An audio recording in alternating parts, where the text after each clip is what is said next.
ദില്ലി വിമാനത്താവളത്തിൽ നിന്ന് നിരവധി വിമാനങ്ങൾ ഇന്നും ഈ രണ്ടാം ദിവസവും വൈകുന്നു എന്നാണ് ഇപ്പോൾ നമുക്കറിയാൻ കഴിയുന്നത്. അവിടുത്തെ സാങ്കേതിക പ്രശ്നങ്ങൾ ഇതുവരെ പരിഹരിക്കാൻ കഴിഞ്ഞിട്ടില്ല എന്ന് പറയുന്നു. യാത്രക്കാർ വലിയ പ്രതിസന്ധിയിൽ നിൽക്കുന്നു, ഒരുപാട് പരാതികൾ കേൾക്കുന്നു. വിമാന കമ്പനികൾ കൃത്യമായി ഷെഡ്യൂളുകൾ മാറ്റുന്നത് അറിയിക്കുന്നില്ല എന്ന ആക്ഷേപമൊക്കെ കേൾക്കുന്നുണ്ട്.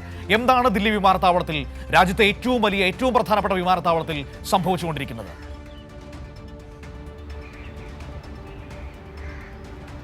കഴിഞ്ഞ ദിവസം രാവിലെയാണ് ഇത്തരത്തിൽ ATCയിലെ ചില സാങ്കേതിക തകരാർ മൂലം വിമാനങ്ങൾ വൈകുന്ന സാഹചര്യം ഉണ്ടായത്. പിന്നീട് വിമാനത്താവള അധികൃതർ ഇതുമായി ബന്ധപ്പെട്ടിട്ടുള്ള നടപടിക്രമങ്ങൾ ആരംഭിച്ചിരുന്നു. ഓട്ടോമാറ്റിക് മെസ്സേജിംഗ് സിസ്റ്റത്തിലുള്ള തകരാറാണ് ഈ വിമാനങ്ങൾ വൈകുന്നതിന് കാരണമായിട്ടുള്ളത് എന്നായിരുന്നു അധികൃതർ അറിയിക്കുകയും ചെയ്തിട്ടുള്ളത്. എന്തായാലും വൈകുന്നേരത്തോടു കൂടിയും സാധാരണ നിലയിലേക്ക് സർവീസുകളൊക്കെ തന്നെയും പോയിരുന്നെങ്കിൽ പോലും ഇന്ന് രാവിലെയും സമാനമായിട്ടുള്ള തകരാർ ATCയിലെ ഈ മെസ്സേജിംഗ് സിസ്റ്റത്തിൽ ഉണ്ട് എന്നുള്ളതാണ് അധികൃതർ വ്യക്തമാക്കിയിട്ടുള്ളത്. ഇതിൻ്റെ പശ്ചാത്തലത്തിൽ നിലവിൽ ഇപ്പോൾ 800ഓളം വിമാനങ്ങളാണ് വൈകി ഓടുന്നത് അല്ലെങ്കിൽ പുറപ്പെടാൻ വൈകി നിൽക്കുന്നത് എന്നുള്ള കാര്യമാണ് അധികൃതർ അറിയിക്കുകയും ചെയ്തിട്ടുള്ളത്. ഇതിനോടകം തന്നെ യാത്ര ചെയ്യാൻ കഴിഞ്ഞ ദിവസങ്ങളിൽ വൈകി ഓടിയവരും അതോടൊപ്പം ഇന്ന് യാത്ര ചെയ്യാൻ എത്തിയ നിരവധി യാത്രക്കാരുടെ തിരക്ക് വിമാനത്താവളത്തിൽ അനുഭവപ്പെടുകയും ചെയ്തിട്ടുണ്ട്. 2 ദിവസമായിട്ടും ഈ പ്രശ്നം പരിഹരിക്കാൻ കഴിയാത്തതിൽ യാത്രക്കാർ വലിയ പരാതി നൽകുകയും ചെയ്തിട്ടുണ്ട്. ഇതിനോടകം തന്നെ എല്ലാ വിമാന കമ്പനികളും അതുമായി ബന്ധപ്പെട്ട നിർദ്ദേശങ്ങൾ യാത്രക്കാർക്ക്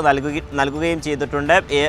കൃത്യമായി തന്നെ ഈ വിമാന സർവീസുകൾ അവരുടെ വെബ്സൈറ്റുകളിൽ കയറിക്കൊണ്ട് ഷെഡ്യൂളുകൾ കൃത്യമായി പരിശോധിക്കണമെന്നുള്ളൊരു മുന്നറിയിപ്പാണ് വിമാന കമ്പനികൾ നൽകുകയും ചെയ്തിട്ടുള്ളത്. എന്തായാലും ഈ ATCയിലെ തകരാർ പരിഹരിക്കാനുള്ള ഒരു നടപടി ഇപ്പോൾ തുടർന്നുകൊണ്ടിരിക്കുകയാണ് എന്നുള്ളതാണ് എയർപോർട്ട് അധികൃതർ വ്യക്തമാക്കുകയും ചെയ്തിട്ടുള്ളത്. ഇതിനോടകം തന്നെ നിരവധി പരാതികൾ എത്തുകയും ചെയ്തിട്ടുണ്ട്. അത്യാവശ്യ ഘട്ടങ്ങളിലൊക്കെ തന്നെയും രാജ്യത്തിനകത്തോട്ടും പുറത്തോട്ടും ഒക്കെ തന്നെയും യാത്ര പുറപ്പെടേണ്ട യാത്രക്കാരാണ് ഇത്തരത്തിൽ കുടുങ്ങിക്കിടക്കുന്നത് എന്നുള്ളതാണ് ഏറെ നിർണായകമായിട്ടുള്ളത്. എന്തായാലും യാത്രക്കാർക്ക് വേണ്ട സൗകര്യങ്ങളൊക്കെ തന്നെയും ഒരുക്കുന്നുണ്ട് എന്നുള്ള കാര്യം വിമാന കമ്പനികൾ അറിയിക്കുന്നുണ്ടെങ്കിൽ പോലും നിരവധി യാത്രക്കാർ, അതായത് ലക്ഷക്കണക്കിന് യാത്രക്കാർ എന്ന് തന്നെ പറയാം, മണിക്കൂറിൽ 1000-ലധികം വിമാനങ്ങളാണ് ഒരേ സമയം ദില്ലിയിലെ 2 ടെർമിനലുകളിലായിട്ട് ഇറങ്ങിയും അതോടൊപ്പം തന്നെ പോവുകയും ചെയ്തിട്ടുള്ളത്. ഈ ഒരു പശ്ചാത്തലത്തിലാണ് ഇപ്പോൾ നിരവധി യാത്രക്കാർ കുടുങ്ങിക്കിടക്കുകയും വ്യാപകമായിട്ടുള്ള പരാതി നൽകുകയും ചെയ്തിട്ടുള്ളത്. എന്നാലും അല്പസമയത്തിനകം തന്നെ ഈ പ്രശ്നം പരിഹരിക്കാൻ കഴിയുമെന്നുള്ള ഒരു നിർദ്ദേശമാണ് അല്ലെങ്കിൽ അത്തരത്തിലുള്ള ഒരു പ്രസ്താവനയാണ് ഇപ്പോൾ എയർപോർട്ട് അധികൃതരുടെ ഭാഗത്തുനിന്നും ഉണ്ടായിട്ടുള്ളത്.